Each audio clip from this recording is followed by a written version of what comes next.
Vậy mong ba xua rồi hôn. Xua thì mong xua rồi thì phu con nó con tròn bông.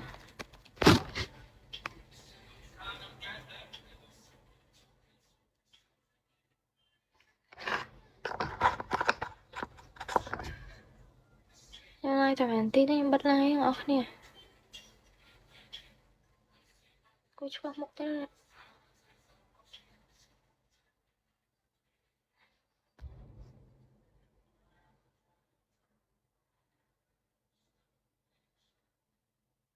Hay là cô có muốn mà cho bạn xua con vậy hay ôn hết chắc. Nhưng cho vậy hay chắc là xua bạn vẫn tay không hay xua mến. Mà xua hưởng ở vậy để ở hưởng để biết tao qua không kê đi hưởng ca kia hưởng ở EC nhá này. Chứ mình hay nhâm vô hay nè khác. Quát cái thang ở hưởng nó thò mà đa nè khác ở cái thang thò mà đa. Nè khác cái thang thò mà đa nè khác cái thang thò mà đa. Chân á. Hay đôi nhung chẳng sầm rạp nhung. Sầm rạp nhung ấy nè. Sầm đồ ăn nứng nhung ăn chẳng bài thử chơi ấy. Tại bữa nè sen có su kế nứng cái chơi cái chỉ hưởng bọc cái bù mình được nhưng ăn ai đôi khi ban đó hay. Bà nhung nhìn thấy nhung cả vô thằng nứng này bà nhung dậy tư bên trong ai quạt vô.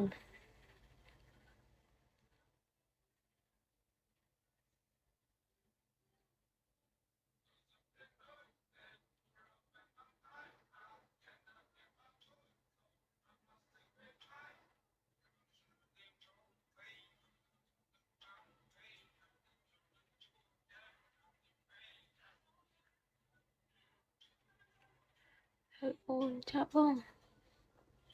Nhưng mà hay dương mình đôi kê kê còn mình đôi dương là bên nâng tư. Bây giờ đôi kê mình là kê đôi dương.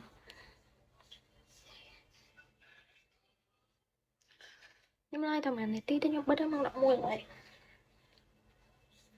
Có lần bắt chưa này. Họ mình là cái áo kỳ hỏng. Chắc bắt đi. Bắt chưa mình là nè đông rồi á. Chân mình đâu khó khăn nè. Nói bông bởi chân mình được đôi khi nè phốc lộn mình bóp tay mê về tay chụp bom mới hay. Lôi mỏng á. Ở đông rồi. Ôn. Tụi mẹ này.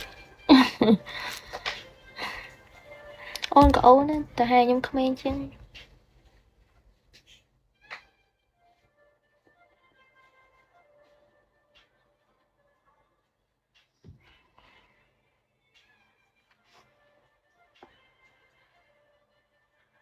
Nhỏ mình thay này cái khó hơn con vậy vô.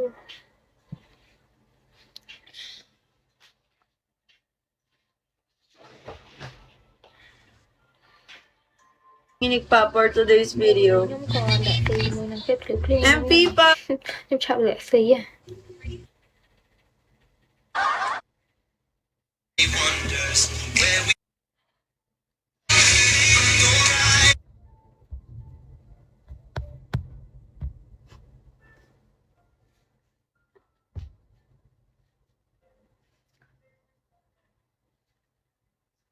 Nhưng mà vui. Nhưng bật đi. Nhưng buổi nhóm nhân p nhóm chờ coi lại đâu nhóm thử trong này tiếp.